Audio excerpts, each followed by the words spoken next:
Everyone, welcome back to our channel legal cure. आज हम आपके लिए फिर से लेके आए हैं कुछ नई इन्फॉर्मेशन। आज हम जिस वैकेंसी के बारे में बात कर रहे हैं वो वैकेंसी आ रही है आपकी जाकिर हुसैन दिल्ली कॉलेज, जो इवनिंग वाला है उससे आ रही है। बेसिकली ये जो जाकिर हुसैन दिल्ली कॉलेज इवनिंग है, ये दिल्ली यूनिवर्सिटी के अंडर में एक कॉलेज है और ये न्यू दिल्ली में ही स्थित है। और इसने अभी रिसेंटली अपने असिस्टेंट प्रोफेसर के पोस्ट के लिए परमानेंट वैकेंसीज नोटिफाई करी।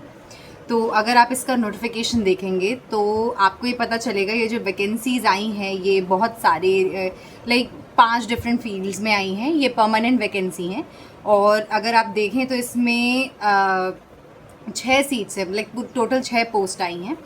और ये जो वैकेंसीज़ हैं, अगर हम देखें सब्जेक्ट्स कौन से हैं, तो सबसे पहली वैकेंसी आई है आपकी इकोनॉमिक्स डिपार्टमेंट से। इकोनॉमिक्स डिपार्टमेंट में आपकी जो वैकेंसी है वो एक पोस्ट की है और वो ओबीसी के लिए रिजर्व्ड है। दूसरी वैकेंसी आपकी हिंदी डिपार्टमेंट से आई है, हिंदी में भी एक पोस्ट है और वो भी ओबीसी के लिए रिजर्व्ड है।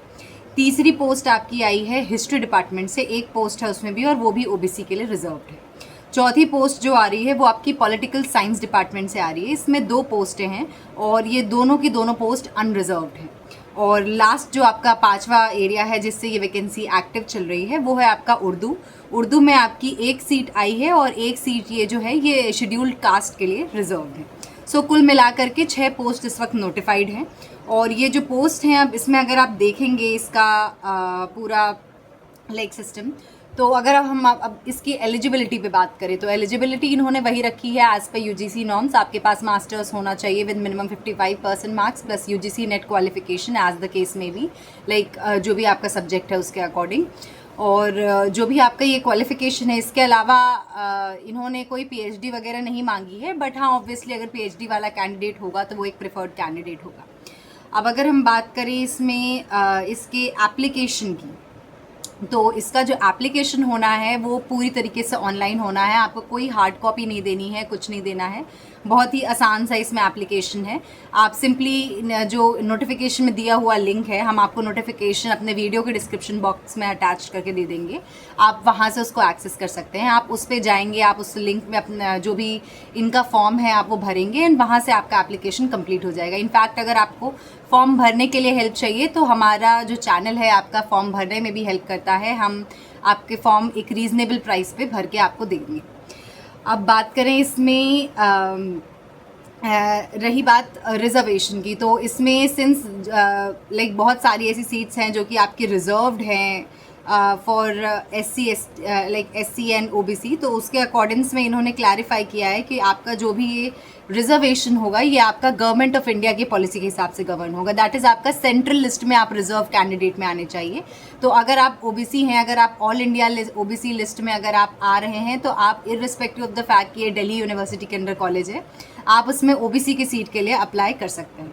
तो आपका वहाँ से एप्लीकेशन हो जाएगा। अब बात करें एप्लीकेशन फ़ीस की, तो इन्होंने एप्लीकेशन फ़ीस डिसाइड कर रखी है 1000 रुपये फॉर अनरिजर्व कैंडिडेट, 800 रुपये for OBC EWS category and women applicants, and इसके अलावा एससी एसटी और विकलांग जनों के लिए, दिव्यांग जनों के लिए जो आपकी एप्लीकेशन फ़ीस रहने वाली है वो है मात्र 600 रुपये। और इसके अलावा अगर हम देखें तो इन्होंने जो आपका एप्लीकेशन है वो तो आसान रखा ही है, इसके अलावा इन्होंने जो आपका चयन प्रक्रिया बताई है, तो चयन प्रक्रिया में ये है कि आप जब भी अप्लाई करेंगे उसमें शॉर्टलिस्टेड कैंडिडेट्स का ये इंटरव्यू कंडक्ट कराएंगे। तो एक लिस्ट आएगी को कौन कौन से कैंडिडेट स्क्रीन्ड हुए हैं।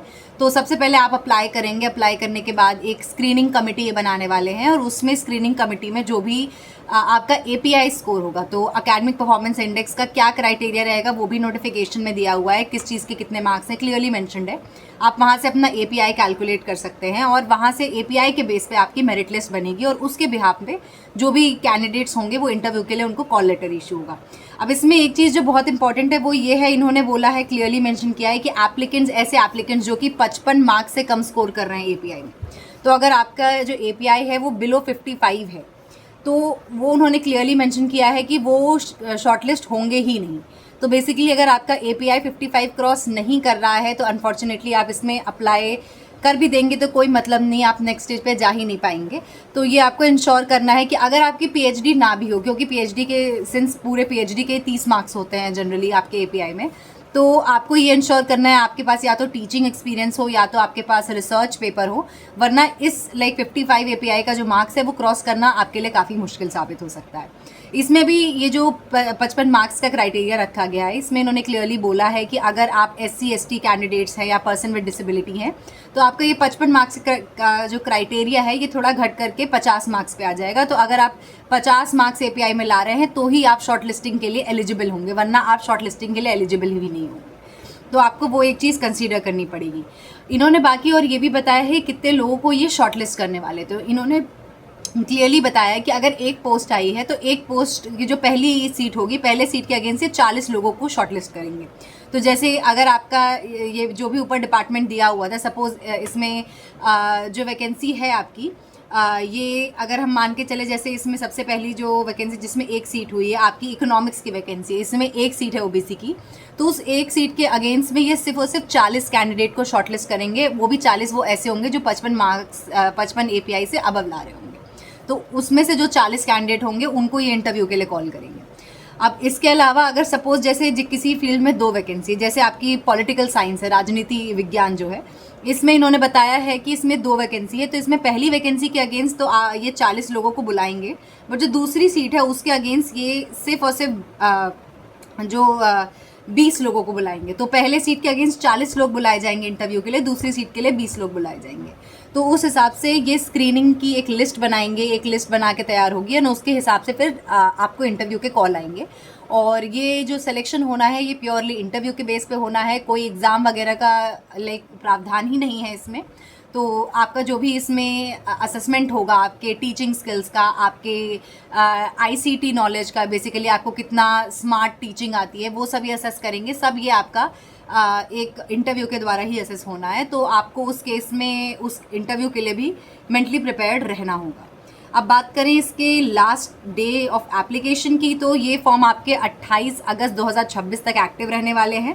आपके पास अच्छा खासा टाइम है, अभी आप इसे भर सकते हैं। तो अगर आप इसे इंटरेस्टेड हैं तो आप इसे ज़रूर से ज़रूर देखिए।